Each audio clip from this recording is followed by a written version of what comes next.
The spaceport of Kepri Station never slept, it only shifted moods. At this hour the lights were low and amber, the kind that made steel look tired and faces look older than they were. Captain Elias Rourke felt it in his bones as he stepped off the docking ramp, boots ringing against alloy plating that had been polished smooth by 1,000 species and a million compromises. Around him, 9 alien guards fanned out with practiced precision, their movements disciplined, their eyes, compound, luminous, slit, or faceted, fixed on him with open curiosity. Humans were still rare this far from Sol. Rourke kept his posture relaxed, hands visible, breathing steady. Years in the Coalition Navy had taught him that fear, once noticed, became a scent predators followed. The guards wore the sigils of Kepri security, each insignia adapted to the anatomy beneath it. There was Vesh, the tall, mantis-limbed Threxian, whose chitin clicked softly as he walked. Kal, broad-shouldered and stone-skinned, moved like a glacier pretending to be patient. 2 of the guards were Veruan twins, their mirrored helmets reflecting Rourke back at himself in fractured halves. Others filled the formation with quiet competence. 10 guards. 1 human. Rourke had expected this. The docking notice had been polite, the escort mandatory. "Captain Rourke," said Vesh, his voice a layered hum translated cleanly by the station's field. "You will proceed to customs and biometric verification. Deviation will not be tolerated." "Wouldn't dream of it," Rourke replied. His voice sounded small to his own ears in the cavernous terminal, but steady. That mattered more. As they moved through the concourse, the crowd parted in subtle ripples. Merchants paused mid-transaction. Travelers slowed, then stopped. A human under heavy guard was not an everyday sight, and the unspoken assumptions followed like shadows. Dangerous. Unpredictable. Primitive. Strong. Rourke had heard them all before. What none of them saw was the way his eyes tracked exits, elevation changes, blind corners. What none of them knew was that he'd been raised on a frontier station where failure meant vacuum and hesitation meant death. He let the guards think they were controlling the situation. Control, after all, was often an illusion shared by those who needed it most. They passed under a vaulted arch where holographic banners advertised security upgrades and private militias for hire. Rourke's jaw tightened. He'd come to Kepri for answers, not advertisements, but the Coalition had chosen this place for the meeting. Neutral ground, they'd said. Safe. Kal shifted closer, his massive form blocking Rourke's view of the crowd. "Your species has a reputation," the stone-skinned guard rumbled. Sudden violence. Emotional instability. Rourke glanced up at him, meeting the glowing eyes set deep within the mineral face. "Funny," he said. "Back home, they say the same about you." One of the Veruan twins let out a short, sharp laugh before catching himself. Vesh's mandibles twitched, a Threxian expression Rourke had learned to read as mild irritation. "Focus," Vesh said. They entered the security corridor, narrower here, walls lined with scanners that washed over Rourke in waves of blue and green. Data streamed somewhere unseen, building a profile that would never quite capture him. He felt the familiar prickle along his spine, the sense of being measured by machines that understood mass and heat but not intent. Halfway through the corridor, the lights flickered. It was subtle, barely a stutter. Most of the guards missed it. Rourke didn't. He stopped. "Keep moving," Kal warned. "Your station just hiccuped," Rourke said calmly. "Power fluctuation or sensor lag. Either way, you'll want to check it." Vesh hesitated, then gestured to one of the guards, a lithe Nerexi with too many joints. The alien tapped at his wrist console, antennae tilting. "Minor disruption in the lower grid," the Nerexi reported. "Contained." Rourke nodded, as if satisfied, and resumed walking. Inside, his thoughts were already racing. Kepri Station ran on redundancies stacked on redundancies. Minor disruptions didn't happen without a reason. They reached the customs chamber, a circular room with a single chair bolted to the floor. The guards took positions along the wall, weapons held in ways that suggested readiness rather than aggression. Vesh gestured for Rourke to sit. As Rourke lowered himself into the chair, the station trembled. This time, everyone felt it. The lights dimmed, flared, then steadied. A distant clang echoed through the metal bones of the station, followed by the unmistakable sound of something heavy striking a bulkhead far too fast to be accidental. Alarms did not sound. That was worse. Call turned his head slightly, listening to frequencies Rourke couldn't hear. Impact, the guard said. Unscheduled. Vesh's attention snapped from Rourke to the door. Report, he barked into the comm. Static answered. For the first time since he'd boarded Khepri, Rourke smiled. Just a little. Not because he enjoyed chaos, but because he recognized it. This was the moment when plans met reality, when training was tested and assumptions broke. Captain, Vesh said slowly, eyes returning to him, suspicion sharpening. Explain. Rourke spread his hands against the armrests, chains rattling softly.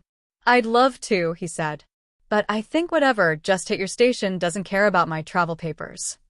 Another tremor rippled through the floor, stronger this time, and a low, unfamiliar roar rolled through the corridor beyond the chamber door, deep, hungry, and very close. The guards tightened their grips on their weapons. Rourke leaned back, eyes on the door, already calculating distances and odds. Whatever was coming, it wasn't part of Khepri's carefully balanced order. And humans, he knew, had a habit of thriving where order failed. The spaceport's artificial dawn bled through the upper transparisteel, painting the concourse in sterile gold. Commander Elias Rourke stood still amid the moving tide, a human shape surrounded by alien silhouettes, his posture calm in a way that unsettled those who noticed it. The 10 guards fanned out behind him without a word, armored figures of different species bound together by contract and fear. They had been hired to keep him contained, not protected, and that distinction gnawed at them as the first whispers followed his steps. Rourke felt the attention like static against his skin. He had learned long ago to measure rooms by sound and movement rather than faces, and this one hummed with predatory curiosity. Traders paused mid-transaction. Dockhands slowed their carts. Security drones adjusted their patrol arcs to keep him in frame.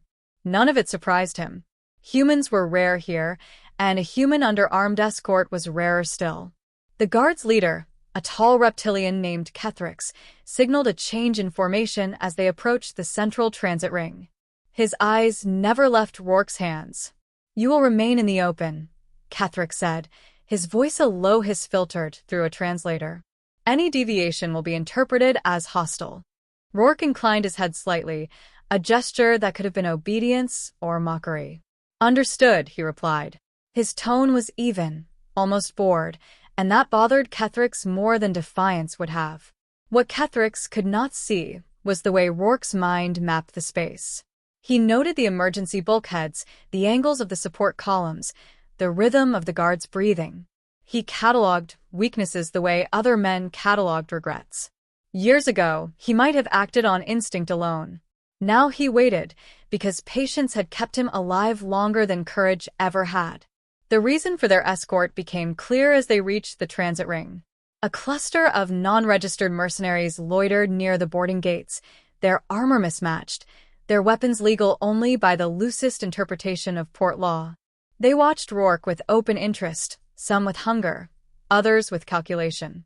Word had traveled fast. A human commander, unarmed, moving through neutral space was an opportunity too tempting for scavengers to ignore. Kethrix's tail lashed once. He gave a sharp command, and the guards tightened their formation. The mercenaries did not move to block the path, but they did not step aside either. Their leader, a broad-shouldered Saurian with scarred plating, clicked his tongue in amusement. Is that really him? The mercenary asked, his translator dripping with contempt. The one who broke the virile line? Rourke stopped walking. The guards froze, weapons half-raised, unsure whether to restrain him or shield him. Slowly, Rourke turned his head and met the mercenary's gaze. There was no anger in his eyes, only recognition. Stories travel faster than people, Rourke said. They grow teeth along the way. The mercenary laughed, a harsh sound that echoed off the concourse walls. Then let's see if the story bites. The first shot never came. Before any of the mercenaries could lift a weapon, the spaceport's alarms wailed, a deep, resonant sound that cut through the noise like a blade. Red warning sigils bloomed across the walls. Emergency bulkheads shuddered as they began to descend, segmenting the concourse into sealed zones. Kethrix cursed under his breath. "Unscheduled lockdown," he snapped. "This is not port protocol." Rourke felt the shift immediately. Fear rippled through the crowd, turning order into chaos. The mercenaries scattered, some vanishing into closing corridors, others trapped on the wrong side of descending barriers. The guards tightened around Rourke, their discipline straining under the sudden uncertainty. "Coincidence?" Kethrix demanded, his eyes boring into Rourke. Rourke smiled faintly. "There's no such thing," he said. "Only timing." As the bulkheads slammed shut, sealing them into a smaller sector of the concourse, the guards realized how exposed they truly were. No drones. No civilian buffers. Just them, the human, and whatever the lockdown had trapped inside with them. From the far end of the sealed sector, a heavy footstep echoed, slow and deliberate. A massive shape emerged from the shadows, armor painted in the dull colors of a private military syndicate long thought dissolved. Its helmet turned, sensors locking onto Rourke with unmistakable intent. The guards raised their weapons as one, but Rourke stepped forward before any of them could fire. He did not look back to see if they followed. He did not need to. "Stay behind me," he said quietly. Kethrix hesitated, then obeyed, and in that moment he understood the truth that the rumors had only hinted at. The human had never been the one in danger. He had been the reason danger hesitated at all. As the armored figure advanced, Rourke's calm hardened into focus, and the spaceport's artificial dawn dimmed under emergency lighting, promising that whatever happened next would be remembered long after the alarms fell silent. The spaceport no longer sounded like a marketplace of stars. It sounded like a held breath. 10 alien guards stood in a loose semicircle near Dock 17, their chitinous armor reflecting the emergency lights in fractured colors. They were tall, angular beings from the Corthan Union, bred for intimidation and discipline. Each carried a shock lance capable of dropping a heavy freighter crewman in seconds. They had been sent to contain a problem, and they believed the problem was human. Elias Rourke stood alone at the center of their attention. He did not look dangerous. His jacket was scuffed, his boots dusted with port grit, and his hands hung loose at his sides. But his posture was wrong in a way the guards could not articulate. He was too still, too relaxed, as if the weapons aimed at his chest were inconveniences rather than threats. His dark eyes moved from guard to guard, measuring, not pleading.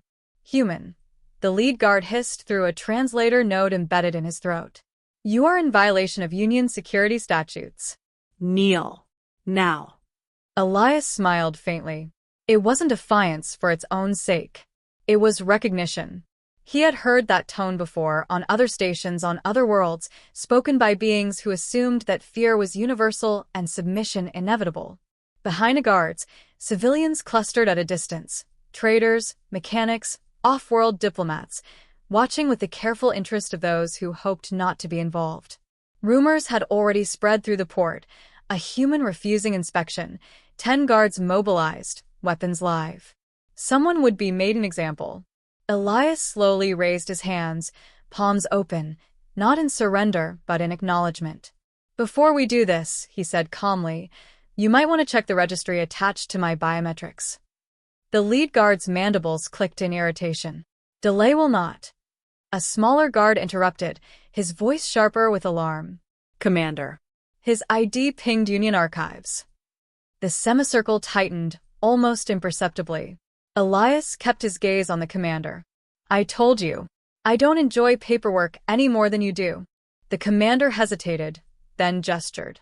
Data scrolled across his visor.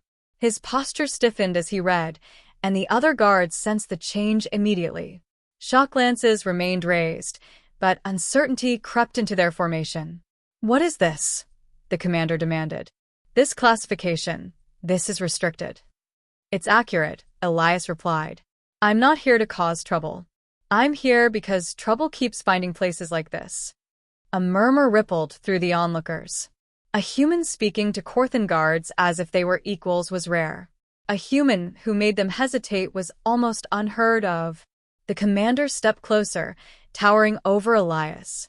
"You are alone," he said. "Do not mistake procedural delay for weakness." Elias's smile faded. "I'm alone because I choose to be. And because 10 guards are more than enough if they know what they're doing." That unsettled them more than any threat. The commander's visor flashed again as new data populated the feed. Incident reports, sealed after-action summaries, casualty figures from conflicts officially attributed to unexplained variables. Each file bore the same designation: human, auxiliary, cleared for extreme engagement. "You are a weapon," the commander said quietly. Elias shrugged. "I prefer problem solver." Silence stretched, heavy and electric. The port's automated announcements resumed somewhere overhead, absurdly mundane against the tension. Departures. Arrivals. Life continuing as if nothing extraordinary were happening. The commander straightened. "Stand down," he ordered abruptly. The guards froze. "Commander?" one asked. "I said stand down." One by one, shock lances lowered. The semicircle broke. Confusion spread across alien faces and used to retreat, especially in front of witnesses. Elias exhaled slowly, a breath he hadn't realized he'd been holding. "Smart choice." The commander lingered, his voice low enough that only Elias could hear. "This port is under Union protection. If violence occurs..." "It won't start with me," Elias finished. "But it might end with you. We both know that." The commander studied him for a long moment, then turned away. "Leave the port," he said. "Your presence disrupts order." Elias watched the guards withdraw, their formation looser than before, their confidence visibly shaken. Around them, the civilians began to whisper openly now, curiosity edging into awe. As Elias turned toward the exit corridor, he felt the weight of those stares. He did not acknowledge them. Humans like him were not meant to be symbols. They were contingency plans, buried deep in treaties and databases, hoped never to be needed. Yet as he disappeared into the shadowed passage beyond Dock 17, one thing was certain. The Union had just been reminded why humans were never cornered without consequence, and why 10 guards, no matter how well armed, were sometimes not enough. The spaceport trembled as if it understood what was about to change. Emergency lights washed the concourse in pulsing amber, reflecting off scorched plating and shattered kiosks. The alien guards who had once filled the terminal with arrogant certainty now lay scattered, unconscious or dead, their weapons twisted into useless scrap. Only 10 of them remained standing, forming a loose semicircle around the lone human at the center of the destruction. Elias Rourke stood motionless, shoulders squared, breathing slow despite the blood running down his forearm. He was smaller than every one of them, wrapped in a torn civilian jacket that marked him as prey in any other corner of the galaxy. His face showed no triumph, only a quiet, unsettling focus, as if he were listening to something none of them could hear. The guard's commander, a towering Kalan male with plated horns and a cracked visor, raised a shaking rifle. His species had conquered 3 systems and pacified dozens more. He had never once felt fear from a single unaugmented being. Now it crawled under his armor, cold and humiliating. "You are surrounded," the commander said, his translator struggling to smooth the tremor in his voice. "Stand down. You cannot survive this." Elias finally looked up. His eyes were dark, unreadable, not burning with rage, but weighted with resolve. "You already know that's not true," he said. His voice carried easily through the ruined hall, calm enough to be almost gentle. One of the guards shifted, claws scraping against the floor. Elias turned his head a fraction, and the movement alone made the alien freeze. That was the moment the commander understood. This human wasn't reacting anymore. He was controlling the tempo, dictating every breath in the room. Minutes earlier, Elias had been just another passenger pulled aside for inspection. The guards had laughed when he didn't resist, had shoved him to the ground, confident in their numbers and their reputation. They hadn't known what Earth had become after centuries of being underestimated. They had known that humanity's greatest weapon was not strength or technology, but refusal. Elias took a step forward. The floor creaked under his boot. The guards tightened their formation, weapons tracking his chest. None of them fired. "You don't have to die here," Elias said. "But you don't get to walk away pretending this was nothing." The commander snarled, more out of wounded pride than courage. "You are one male. We are 10. Elias nodded once, as if acknowledging a simple fact. "That's the part you keep getting wrong." He moved. The first guard didn't even scream. Elias closed the distance in a blur, striking pressure points with brutal precision, turning alien mass and armor into liabilities. A rifle discharged wildly, scorching the ceiling, before its owner collapsed. Another guard lunged, only to be redirected into his ally with a force that cracked bone through plating. The remaining guards panicked. Formation dissolved into instinct, and instinct had never prepared them for a human who fought like this. Elias didn't roar or posture. He flowed, every movement efficient, every strike final. He used their fear, their hesitation, their reliance on dominance displays, dismantling them piece by piece. Within seconds, only the commander remained. The Kalan staggered back, dropping his weapon. His 4 eyes locked onto Elias with naked disbelief. "What are you?" he whispered. Elias stopped a few steps away.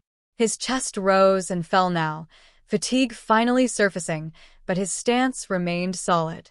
"Human," he said simply. "And you made a mistake thinking that meant harmless." The commander fell to his knees. Around them, the spaceport was silent, watching through shattered windows and security feeds. Species from across the galaxy witnessed the moment not with cheers, but with awe. This wasn't a monster rampaging. This was a man drawing a line. Elias turned away, leaving the commander alive but broken. As he walked toward the exit, emergency shutters opening before him, whispers rippled through the station. Not of revenge or fear alone, but of recalibration. Of a species that had endured quietly, learned patiently, and answered brutality with unyielding resolve. Outside, ships powered up, news spreading faster than light. 10 alien guards had tried to remind the universe of its hierarchy. Instead, the universe had learned something new about humans. And this time, it would remember.